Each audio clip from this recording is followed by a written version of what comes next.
Good evening and welcome to another edition of Reparations Now, which is sponsored by the Guyana Reparations Committee. This evening, we are going to be discussing a topic that is rarely discussed in Guyana, which is called the village movement. The village movement was an effort by the freed enslaved Africans, to make themselves useful citizens of this nation in 1838. In the studio with us this evening to enhance this discussion are Brother Kenneth Hamer, who was the Chief Lands Development Officer, who was retired 16 years now, and the Chairman of the Guyana Reparations Committee, Brother Eric Phillips. But in the studio with us this evening are a number of young persons. We have got with us Brother Anthony Samuels, Sister Tiffany Ashby, Brother Nicholas James, Sister Ingrid Goodman, Dr. Simpson De Silva, Sister Shanice Hope, Sister Alicia Williams, and Brother Abdul Wahid Wickham. Sister Renita Craig is going to be with us in a few minutes. We'd like to welcome you at home and you in the audience and our guests to Reparations Now, the village movement. In 1838, after apprenticeship was over, after 4 years after the abolition of the enslavement of the Africans were suddenly left in Guyana with no place to live. And they did a very astounding thing.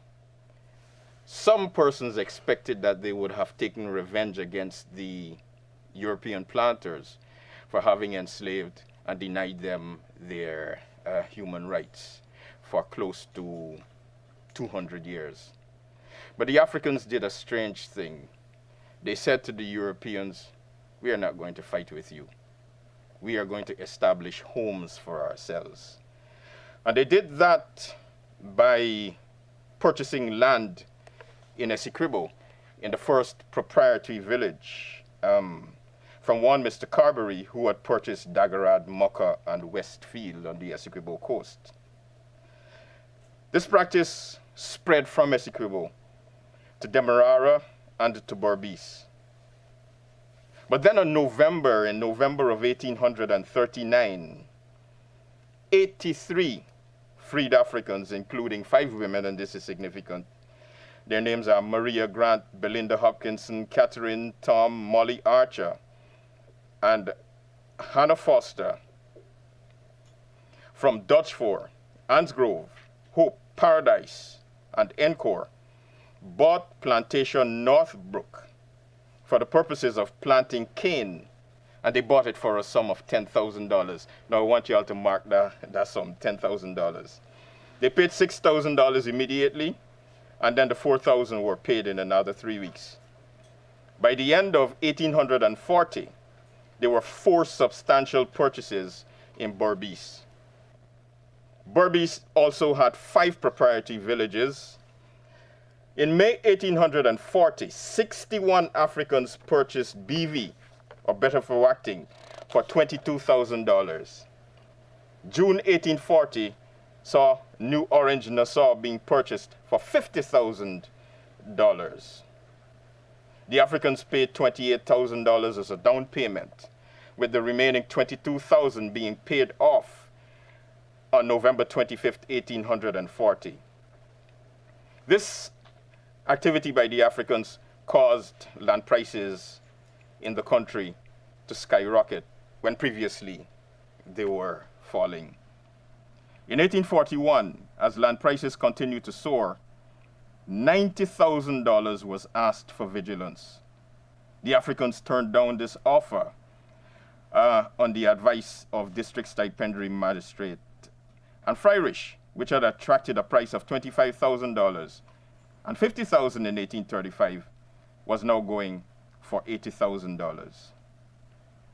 The strikes of 1842 and 1848 saw the village population moved from up to approximately half of the Africans who were living in the country at that time.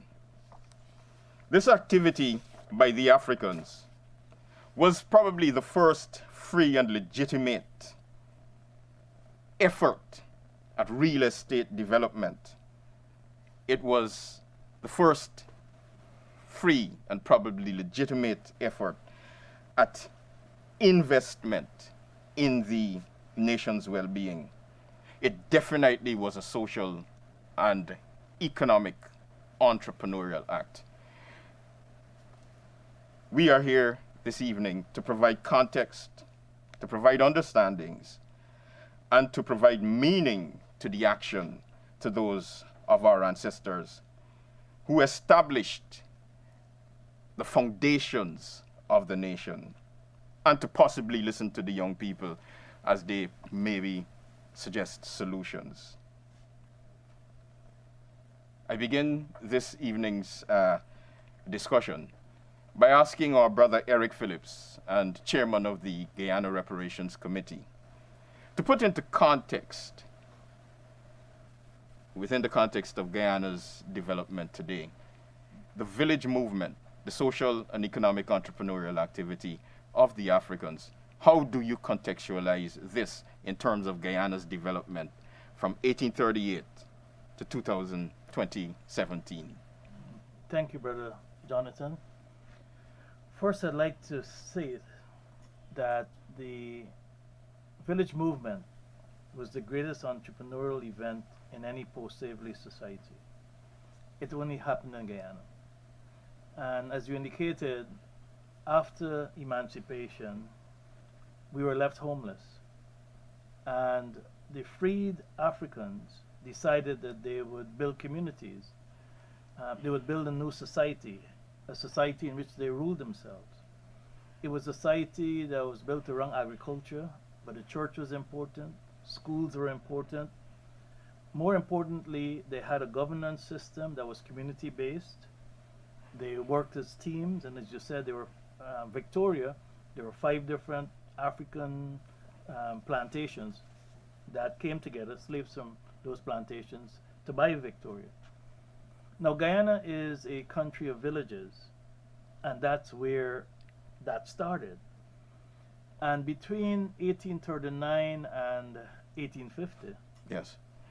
the investment made by freed Africans was $2.5 million US. $1.5 million in actually buying the farms and plantations, another $1 million in developing it, building drains, homes, etc. And when you look at that in today's terms, the equivalent of $2.5 million at that time is $2 billion US today. All right, so you're telling me that the Africans who had come out of slavery, who were not supposed to be Right. au fait with monetary affairs, etc., actually spent in 11 years $2 billion US, the equivalent of $2 billion US to help develop Guyana. That's what they did. All right. And the heritage remains today, and that all these villages are still here. But it was more than just real estate development. It was about community. It was about freedom. It was about economic enterprise. It was about coming together from different tribes from different parts of Africa who were enslaved here, and remembering their African roots, their DNA, bringing their culture back to life, all of those things.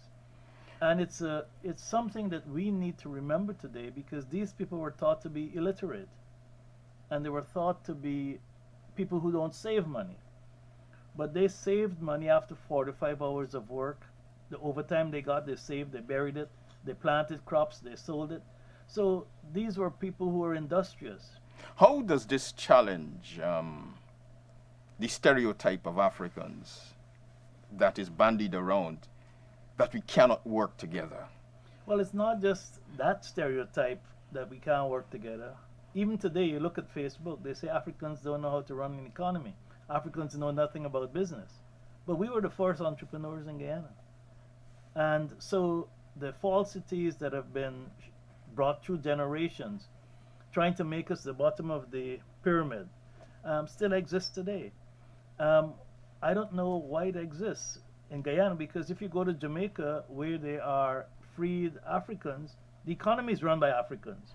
So this admit that we're lazy, we don't know about community, we don't know about building communities, we don't know about real estate development, we don't know about how to work together as a team is all false. And our young people have bought into that myth. Well, what is interesting is that the time period that you spoke of, Africans bought approximately the major estates that were bought There were were about 25 25. estates and But they 7,000 homes in proprietary villages. But how many estates did they eventually end up buying Almost by the 80s? almost 200 So they bought 200 villages, so and to turned speak. them into livable, economically viable estates. Brother Hamer, how does what Eric just said, what does it speak to the another stereotype that Africans ran away from the land? Being somebody who was the chief land development officer, what is your experience, or what has been your experience with Africans and their attachments to the land? Thanks, Brother J. Two things need to be noted. The first is that these lands that were purchased by these freed Africans were lands that were not needed or used by the planters at the time. For example, the sugarcane estates or the cotton estates. And you would have explained how the price went up because there was a demand for it. They just tried to prevent them from acquiring these lands. And as you would have explained, this was the beginning of the communities of villages being formed. And the plantation owners and the system that existed at that time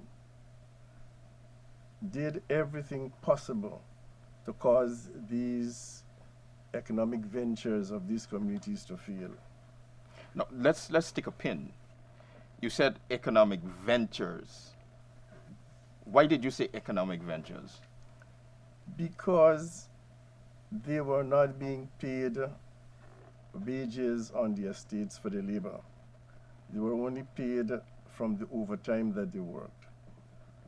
And it showed that the entrepreneurship in them, their disposition in that field, they saved those monies. They planted what they wanted to eat and they ate what they planted, which we don't do today. So they were able to have that money at the call, at the availability of a piece of land being available to purchase. They had no shops, so they had to, as Forbes had said, feed, clothe, and house themselves. Eat what you plant and plant what you eat. Okay. Another stereotype or another common description, it is normally said that you could tell whose village it was by looking at the state of the village. And let's put it this way. They say that the African villages are run down, but that the Indian villages are well kept. Is there a historical process behind the running down of these plantations which the Africans bought and turned into villages? Or is it just the lackadaisical carelessness of black people? Well, Let me discuss this. It is, before, as I hinted, the powers that be had put systems in place for the black communities to feel. And those systems have not changed to date. Oh, that's a very interesting statement. Let me broaden that by first answering your original question about running from the land. We're the first people in this world. We lived on the land for over 2.5 million years before other people. So we're people who are of the land. We didn't run from the land because The people of the land are called the indigenous people. Are you saying that Africans are indigenous to Earth? we're indigenous to Earth. Okay. Lucy, whose skeleton is 3.5 million years old, in Ethiopia said we're the first, and everyone else is after us. But coming back to the other point, you wrote a paper that showed the 12 different ways in which the British and the Dutch, well, the British in this case, tried to destroy our villages. Flooding, taxes, a whole slew of things. And today, when you hear people say that our villages look worse than Indian villages, you have to look at the reason why. Over the last 23 years, a lot of investment was plowed into Indian villages when none was given to ours. Most of the contracts were given to Indian contractors who took the wealth back to their villages. Most of the high-paying jobs were given to Indians. Most of the concessions were given to Indians. So if you're creating all this wealth within an Indian community, of course the villages will look better. And then, of course, there was a total neglect of the D&I, the drainage and irrigation in our villages, which prevented our farmers from actually having productive economic ventures in our villages. And more importantly, and this comes back to the land COI, our villages were bought communally. So an individual person in Buxton or Victoria can't go to the bank and say, this is my transport, I want to borrow money in it. So all of these are things that have handicapped how our villages have developed. And indeed, part of the problem we're having today is that the current system is still doesn't want to have a COI so that our villages can be fixed in a way where you can have titles and transport. The Africans, when they purchased the plantations and turned them into villages, went into agriculture. What did they do with the produce? Well, it's another interesting story because it shows how others got wealthy. Because the British refused to buy their produce, and they had to sell it to the Portuguese as middlemen, who the British then bought from. So in essence, the British helped to establish the dominance that the Portuguese have in the economy today by making them monopoly buyers of our fruits and vegetables. Of course, we ate what we planted, and we also at some time exported. But that's how you see the structural ethnic economy that exists in Guyana today because of all these steps. They were not going to buy our produce. We had to sell to the Portuguese, who then sold to us. I'd like to ask Brother Hema, what were some of the administrative efforts taken by the colonial government to destroy the fledgling entrepreneurial movement by the Africans? Well, as Brother Eric has explained, this system you had flooding of the lands. You planted, but you could not harvest because it was flooded. You planted, you couldn't get water to irrigate the crop for it to grow properly. You had rates and taxes. You had every little thing you had to pay for. Licenses. So it is not then that Africans did not try and that they are not entrepreneurial. They faced historical challenges by the administration, and that is what has led to the quote-unquote rundown state of the villages. In addition to what he has said in today's context, not being given the opportunity, financial opportunities to get loans, to be involved in businesses, to get contracts. No financial investment was done, and you had to use your little resources to develop your community or your village or wherever your residents. But then again, the markets were not there. But we also did something else to show entrepreneurship. We were the first group to diversify this economy. We went into rice. Was it land-based? It was land-based. We went into rice, and of course, if you go to the village of Baracara today, you'll see rice that was grown 200 years ago that's different than today's rice. Incidentally, but we were burnt out of rice. Incidentally, Eric, I got some of that rice in my bag, and it's a pity I didn't have it here. In the break, I'm going to get it, and so the Guyanese people are going to see the rice with So we were- coffee Right. 8. So we were the first rice planters, but we were burnt out of it. Yes. And the British put Indians into rice by giving them loans and land. Yes. Right? We went into gold. We were the first to go into the interior to look into gold. We got into Balata. We planted coffee. We planted a whole host of things which show that we were entrepreneurial and we were off the land. But all of this is hidden in history. Okay.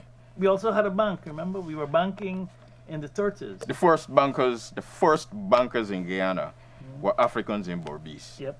And so what is emerging here is that there seems to have been a concerted effort to wage an economic war against Africans here in Guyana. Can we speak to this economic war? Well, it's happening. Look at the currency depreciation today. You have a black government, but you have a private sector that is at war with it. Throughout our existence in Guyana, when we've been left on our own, we have flourished. And once people have seen us flourishing, they put boundaries around us, they implement laws to take away our culture, they do all sorts of things to prevent us from growing. That's been our history. I want to spin back a little bit to the land issue. Alan Young, in his treatise, said that the Times of London described Africans as Socialists. small bands of socialists walking around the country in groups, buying up lands and living in communities. What is the significance of that description within the context of the development of international political economy? Well, a socialist is not a capitalist, Mhm. and the Western system is capitalist. Mhm. So they're almost showing that we were anti-capitalism, even though we were capitalists. The word socialism meant that they didn't even want to recognize our entrepreneurial spirit. Mhm. They were defining it differently because we were doing exactly what they were doing. And that has come out throughout history. So today you hear that we're not entrepreneurial. We don't know to run businesses. We don't know to run a government. All these stereotypes have been historically put there in the media to make us lose our self-esteem. Brother Hamer, what are some of the challenges that in your stint as a land development, as a chief land development officer, what are some of the challenges that you have seen African communities face? We have talked about the historical challenges. What are some of the challenges that you have seen in your stint as chief lands development officer? Well, as I have said, the systems that were put in place when these communities were being established are still in place today. What are some of those systems? For example, in many areas that the Africans owned that would have purchased, when king was sugar, the plantation owners deprived them of the use of their lands. In what sense? How did they deprive them? Deprived them of the use of their land. Made laws. Made laws, false advertisement, take away the land. All right. And give Licenses for little give things. themselves transport for it.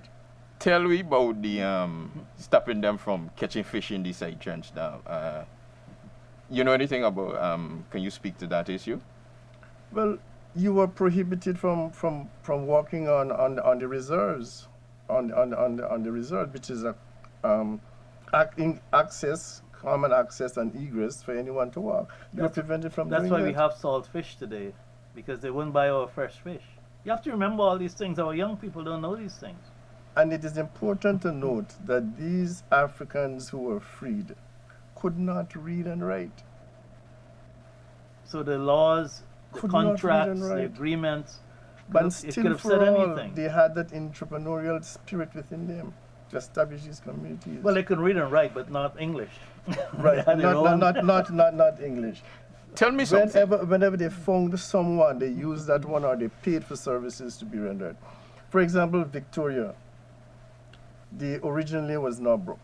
For the name to be changed to Victoria, they petitioned the Queen, Mm-hmm. requesting permission to use her name.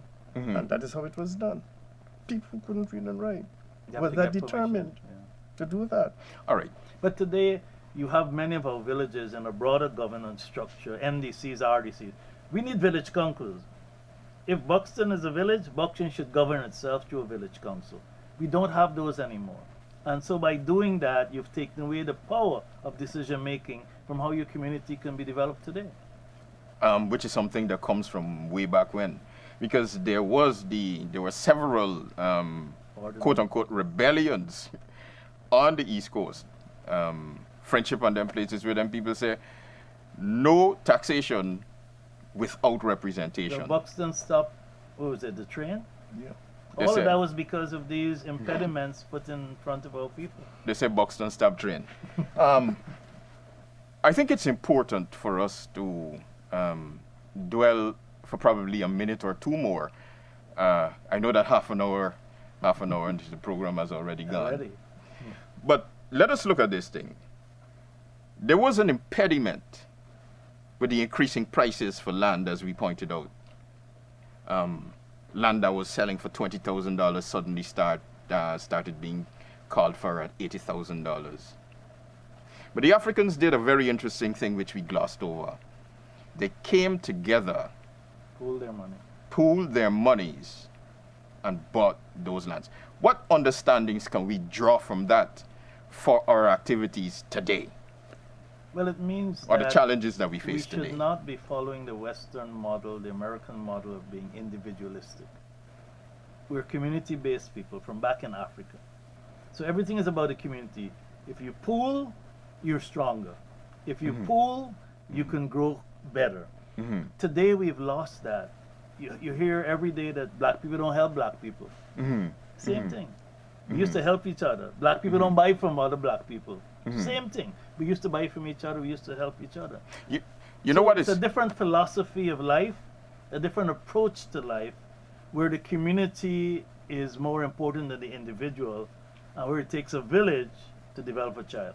You know what is interesting, Eric? In my research, I found that in some of those instances, persons got their names as purchasers of estates, even though they themselves did not have monies, and that those persons who had excess money said, "Here what gonna happen? I give you it. I gonna put in the money. And you Your name gonna go down on the transport, and you're gonna pay me back when you plant your planting and your cassava and your edo and that kind of thing." What is interesting is that we start out planting ground provisions and them thing in this country.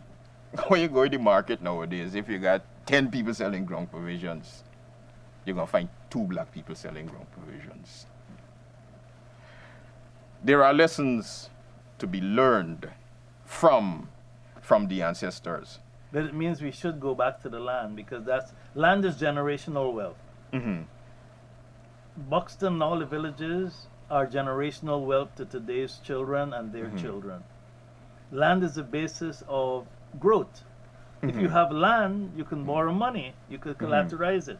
So we need to recognize why our ancestors, who were supposed to be dotish and can't read and write, why they had more sense than us, in that they bought land as generational wealth creators, and they did it together.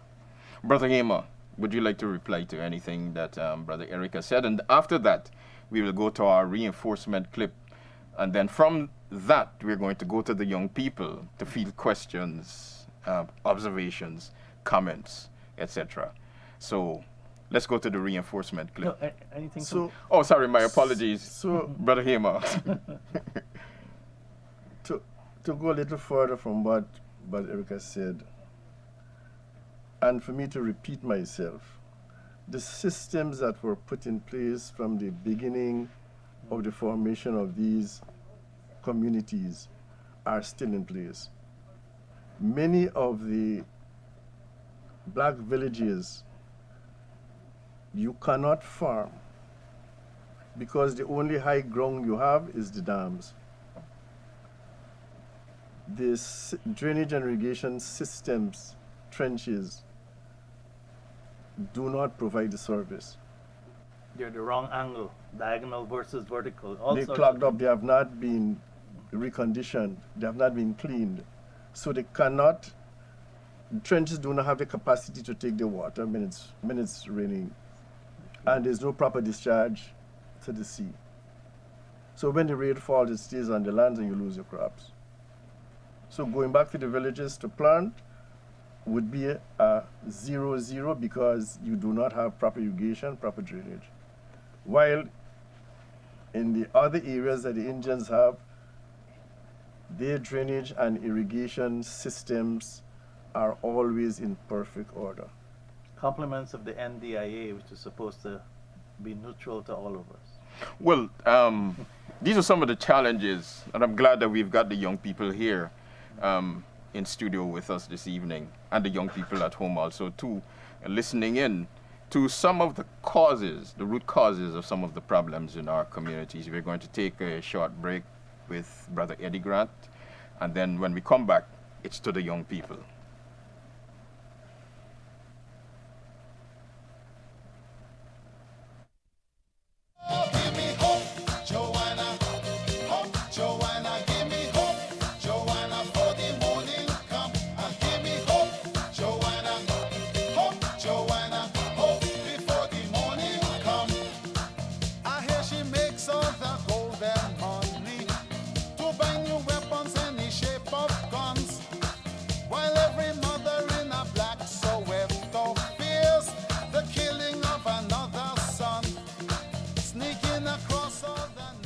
Well, it's time for Anthony, Tiffany, Nicholas, Ingrid, Dr. Simpson, Abdul, Elisa, Shanice, and Renita to get involved now.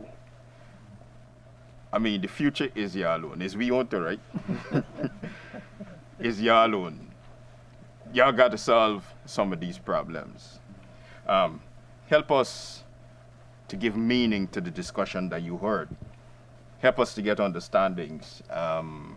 Help us to put it in your context as young people, and help us to work out solutions to some of the issues that you heard. Who's going to go first? I'm going to go first. Good night, everyone. I would like to ask a question. My question is, do you agree that the stereotyping of African communities is a form of capitalism? That's a very interesting question. Who is going to go?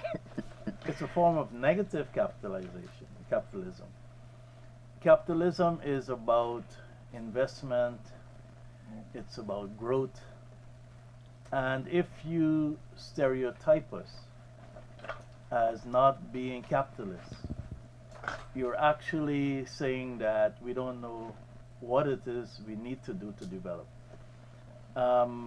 So it's an interesting angle you're taking. Never thought of that before. But how people define you makes a difference.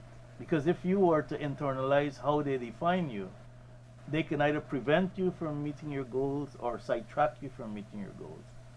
So capitalism isn't bad. Socialism isn't bad. Because Africans grew up in a socialist environment in the sense that it's about socialization of the community.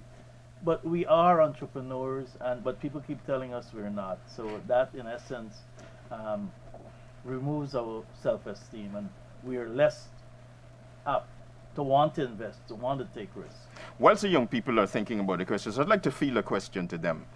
Hearing that Africans spent approximately $2 billion between 1838 and 1850 to develop Buxton, Plaisance, Denhamsel, etc., etc., etc., what does it do for your understanding of yourself as a person of African your ancestors having done that? What does it do for your self-esteem and your understanding of yourself? Are you achieving as you should, or are you underachieving? Let me reason. Well, that's a good question. Well, for me, I think I'm achieving, and I must say it makes me feel very proud that my ancestors showed so much determination and worked so hard for their goals. And I think if that determination had continued to practice today, most of the African communities would have been much more efficient economically and so forth. All right. Let me just add something. What it says to us is that in our DNA, what we've inherited from our ancestors, we can do anything we want to do. You must remember we were the first doctors, lawyers, agriculturalists, scientists, builders. We built the pyramids. So they've given us a legacy, and we have to draw from that legacy. And the fact that they came out of slavery and did what they did and invested the equivalent of $2 billion in 12 years means that you can do it. Because we are more educated than. All right. Any other? Good evening, everyone. But at this time here, we are educated than the others in the past, but we're still not merging like our ancestors. That's the big question. Why are we not doing that? Why we're not working together, why we don't love each other, That is correct. why we give only negative vibes, why we have this view that System. the system, I'd the like to educational ask. system, I'd like to ask Mr. Goodman to offer an psychological. explanation as to why we're not working together. And young people, let me get in this vibe. Let me. Well, thank you very much, Jonathan. First of all, if I heard you correctly, when you were saying that the names you called out for the first set of persons who bought the villages, were they all women? No. of them. 5 Five women. of the 83. No, the first villages that were purchased, I think the first ones you mentioned for $10,000. Victoria, that's Yeah. Victoria. Victoria had There were five, five- women. They, Out Of the of the 83 83. purchasers were so women. a village was purchased by 5 women. And And 70 something men. Oh, 78 okay. men. Okay, but you just named the women. Yeah, it was 83. Oh, total. okay. I got you clear on that. And you know, one thing I am listening here, and you're speaking about, hey, me ancestors, you know. But I felt that disconnect when we speak about the slavery, like, we are so disconnected from our ancestors. We need to feel that they're a part of us. You know, one of the things I'm hearing here tonight in the story, where are the women? When our men were working hard, our women were storytellers. Why at this age, I don't know half of what I'm hearing you saying. It's because this single parent syndrome has got us so tied up, they separated our men from us. So we're at war with our men. We are supposed to be there for our men. So one of the separations is gender separation. Well, It's serious business. but Ingrid is so correct. Today we have these single family homes. Today we have this disconnect between male and female. But it was done purposefully when we came here as the enslaved. First of all, they broke up our families. Yes. You came here with your son and your daughter, and you never see them again. So they did that for many reasons, and it has cascaded throughout our history, and it's part of our being now. So we've lost that community, brotherhood, sisterhood, ancestor Because thing. we are a community people. You know, and our women, we need, nothing happens without our women. True. So when we will begin to develop is when our women begin to organize themselves to what encourage our men. Our men are lost without us, we're lost without them. So True that story. is in our community, that is our, I see in the Indian communities, the women surround, they get together in their little groups. I wonder if I live in a country divided. So we're living in Guyana, and the experience that I have experienced in the African community does not exist in the Indian community, and they could be my neighbor. So we're in a country that's very separated, deeply divided along the cultural lines. That is historical. You see, It and was- it's So we got historical. gender separation, we got cultural separation. Oh, yes. But What are kinds of look at what separations happened. we We might lost have? our culture, we lost our names, we lost our foods, we lost our language. The Indian community kept everything. So there's no magic why they're still today, because their names are still Prasad and Singh. And we have Our names were Africans. lost.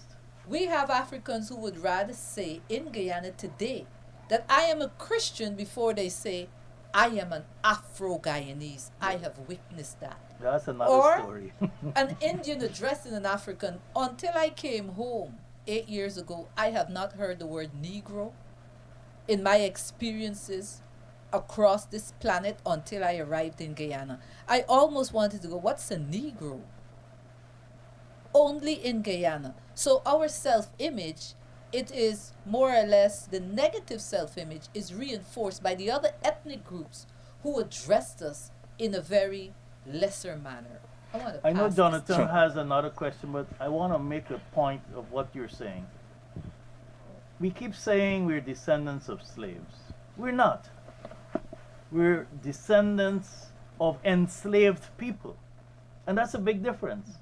Slavery was only 400 years in our existence.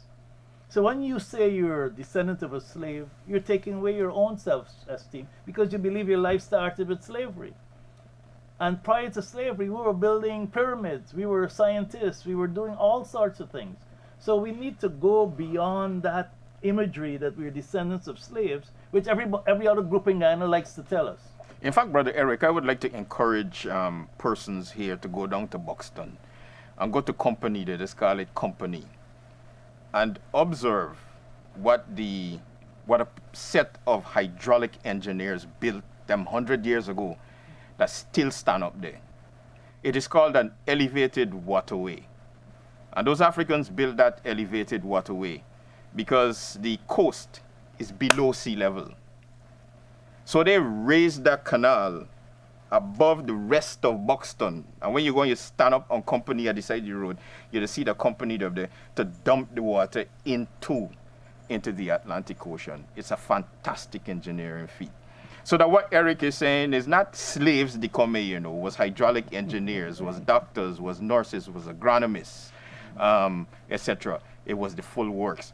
So we want to push the conversation down into the second row and into the third row, because so questions from the second row. Peace be unto the brothers and sisters in and out of the studio. My question direct to Dr. Eric Phillips.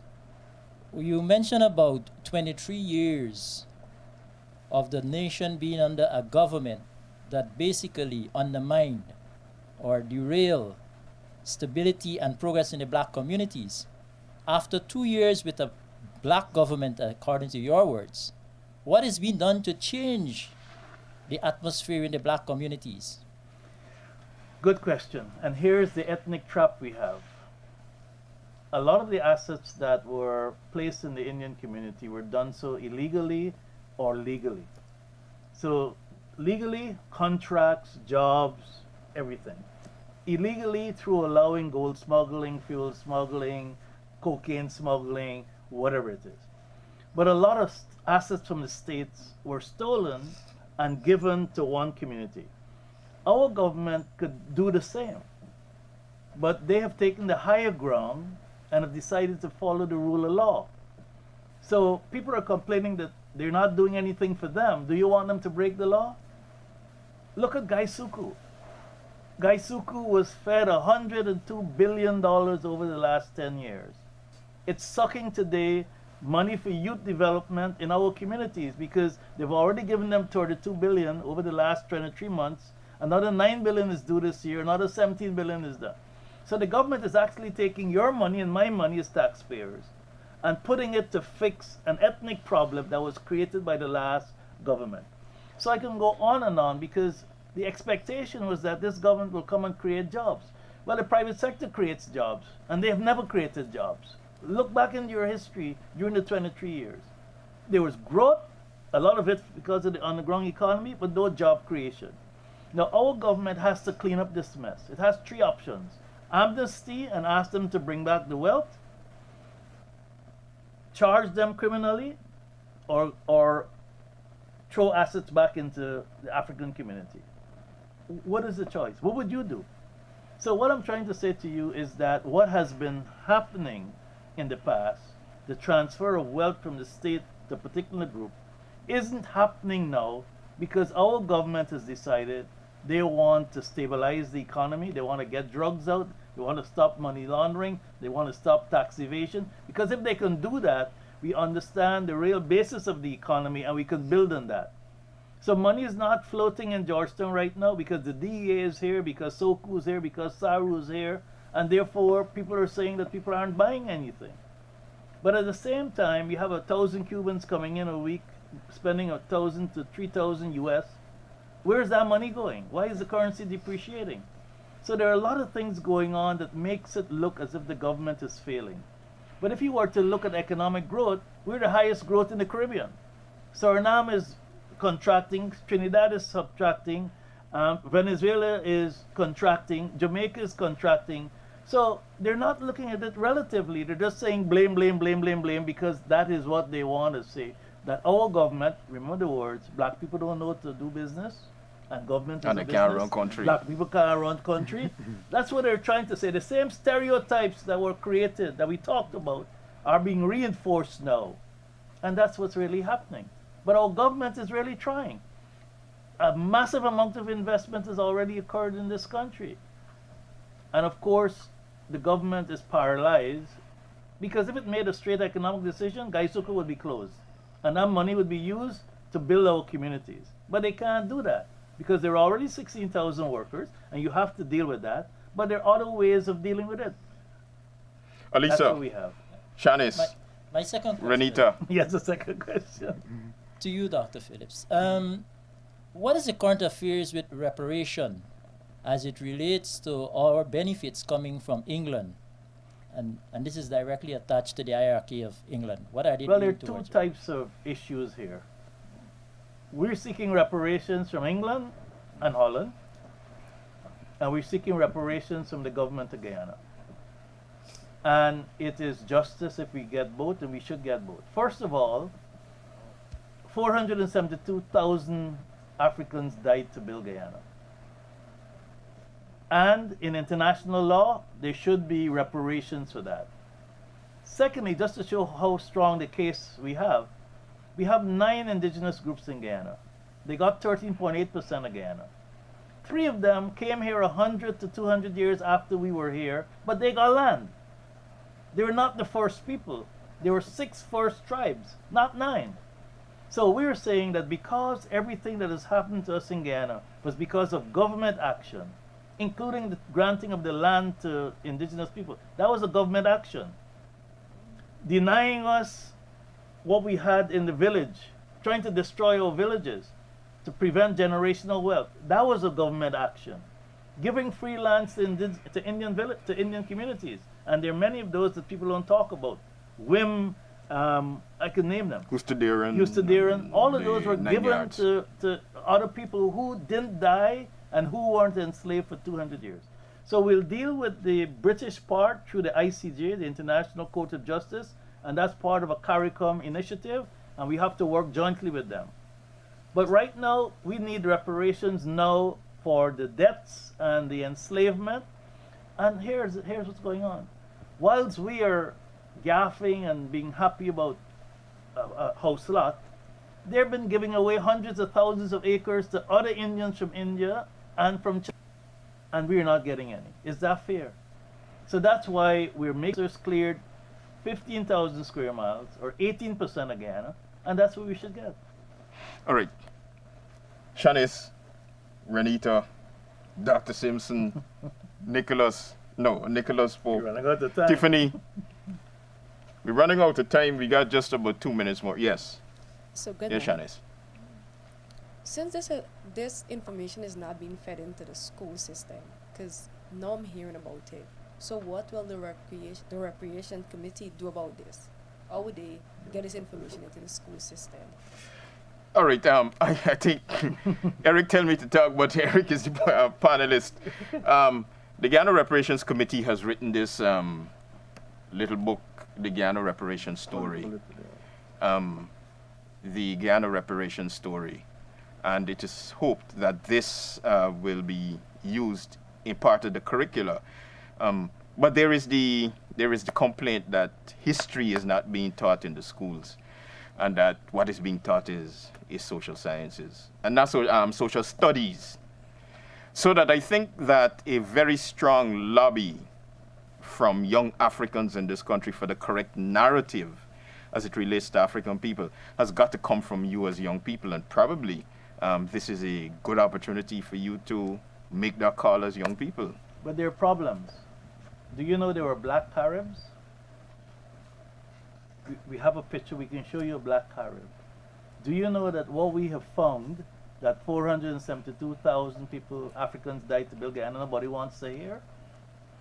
Do you know that 3 of the 9 tribes that are here weren't here before us? In 1838, there were 6,000 Amerindian people here and 84,000 African people.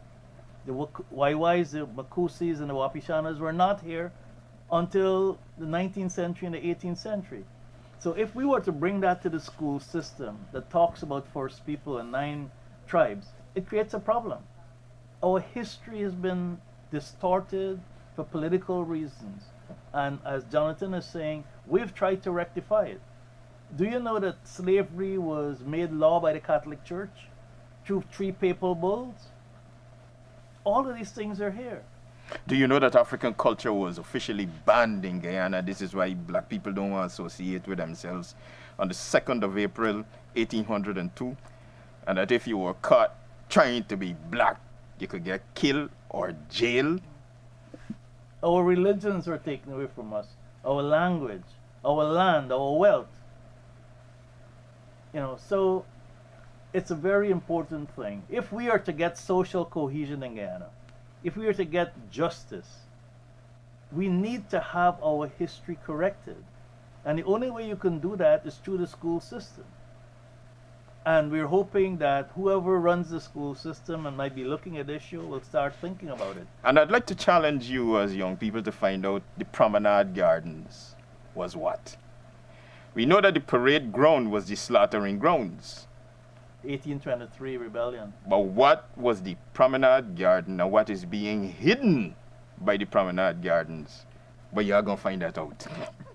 Dr. Eric Phillips, Jonathan, the fact that we know all of that, that is the truth. What are we doing now to make use of what had happened so that we do not have a repetition of what occurred? So the specific thing is 200 villages or 200 communities that were owned by black Africans. people of Africans. Ancestry. Shouldn't we now make those 200 communities by a phase mechanism be models of the so-called green communities or the sustainable developed communities or villages, and petition our system here in Guyana and the UN, because of what has happened and did not happen anywhere else, for us to have this model, this global model. It's just that it happened here in Guyana, and cause financing and whatever else to be given so that we show that justice and development Eric, could just occur. let me respond in 15 seconds. If you go back to the Victoria Agreement, which was probably the first written constitution in this country, you're going to see that exactly what the enslaved Africans who came out of slavery wrote in that constitution was a green economy, 1, and 2 was the 2020 plan that the world is now following, the 2030 plan. I mean, all of these things are available for you to see the contributions of how far ahead our foreparents were thinking in 1850. Yeah, Eric. let me try to answer this because it starts with this. There's nothing we can do in Guyana to move our government to take these steps if black people themselves don't know what we know. And so the first major thing for us to do through programs like this and community outreaches which we do is to educate. But people are afraid to even sit and listen to what's black. It's like the pain of slavery is still there, so when you try to tell them about what has happened, it grows their skin. So we have a massive challenge. It's psychological, among other things, to first let our young people know the facts, because this has to be a movement. And ultimately, what you're saying is true. We're moving to a green state. And this green state has elements that came out of the first constitution written in Victoria. If our villages understand their history and our young people understand their history, it will reinforce them towards advocacy and action for a green state. So it's a powerful question. It's about education, but it's about belief. Because a lot of people stop me on the road and tell me 9 tribes were here first and why I creating problems. All right. Tiffany, I think. Tiffany. Yes. Sister Renita, all the way from Linden. History of Africans should be taught in secondary schools because in secondary schools, well, they only teach us about not everything about Africans, right? But they teach us some things with Africans. So, as they say, that the Africans are indigenous, just like the Amerindians. So, mostly, So you want us to educate, put this in the school system? yes, I think so. Yeah, we have 10,000 of these coming in August. We plan to give them away free. Because Yeah. again, we had 2,000, we gave it to some communities, but we didn't have enough. And we're hoping that by having this here as a permanent record, that perhaps the school system will get a group of historians together, Clem C. Turan and some of ours, and write the true narrative of our history. Because right now it's distorted. What you're learning in school is very selective, and a lot of it is wrong. Yeah. But we have to figure out how to do it and not create racial tensions, because everybody want to know why you're telling the truth. But I'd like to throw a challenge to Renita as a young person who traveled all the way from Linden. Would you be willing to spearhead the distribution of probably 400 or 200 of these books in schools in Linden? Yes, I would. Okay, thank you very much. We'll still And- get one Okay. tonight too, so you can read it to see what it's all about. All right, Okay. excellent. I think there is about 2 minutes. There are about 2 minutes remaining. I think it has been a fantastic program. We're going to use this same format for the rest of our programs for the rest of the year, bringing young people into the studio, listening to the fantastic questions, the thinking in the young mind. The thinking of the young mind is And documentary. it's a wonderful thing. We are developing a documentary which deals with Guyana's land patrimony. We're hoping to finish that, to be significantly over with it by the end of this month. But definitely by the middle of next month, it should be completed. That is going to be released. And in wrapping up, I would like to invite the audience and invite you young people. Thank you for being here. Thank the audience for being here. And to say that our next program is going to be on Saturday, the 27th of May, the last Saturday in this month. And thereafter, every last Saturday of the month, Reparations Now is going to be on. Brother Hamer, 45 seconds. Brother Eric, 30 seconds. Well, let me start by thanking Brother Heyman for being here. We have a lot of wealth of knowledge in our communities, and sadly, we don't use it. So people like Brother Heyman, when we ask them and they come to share with you their knowledge, we're very appreciative. So thank you again, Brother Heyman. You're welcome. I'm grateful for this opportunity that I could be here to share my knowledge. Any information you need, land development, land management, land administration, conveyancing, I can always share it with you. So join us on May 27th, Saturday at 8 p.m., where we bring context, Call in. try to find understandings, develop meanings, and look at solutions. We got one tremendous solution from the young lady from Linden. We want the book in the schools. How y'all feel as young people? Do you all want this book in the schools? Yes. All right. So the young people said they want the book in the schools. We're going to continue to lobby for this on 27th of May, Saturday. Join us. Sister Goodman, Dr. De Silva, Shanice, Anthony, Tiffany, Nicholas, Abdul, Alisa, and Renita. Until we meet again, it is time for us to reflect on reparations now.